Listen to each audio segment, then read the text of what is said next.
আমরা যেরকম gender sexuality spectrum নিয়ে কথা বলি, LGBTQ++, এইটা একটা বড় একটা ফ্লুইড স্পেকট্রাম। তো আমার মনে হয় সমকাম বিরোধিতারও প্রায় একটা সমান্তরাল স্পেকট্রাম আছে।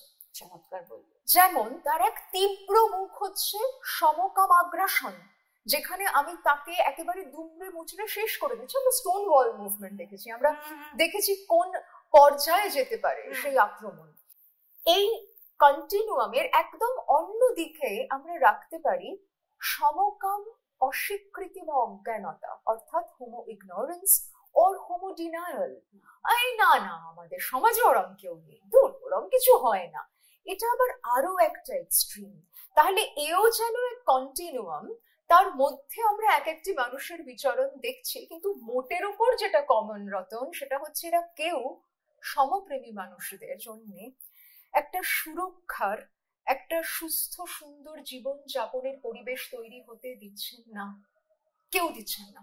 এই গোটা স্পেকট্রামে যে যেখানেই অবস্থান নিক না কেন, তার এই বিরোধিতার তীব্রতার ফারাক থাকতে পারে, কিন্তু এদের প্রত্যেকের আচরণ আমাদের মানবিক অধিকারকে, প্রতিটি মানুষের মাথা উঁচু করে বাঁচার, তার জেন্ডার সেক্সুয়ালিটি লোকেশন যাই হোক না কেন, সেটাকে কোথাও প্রতিনিয়ত আঘাত করছে, ব্যাহত করছে।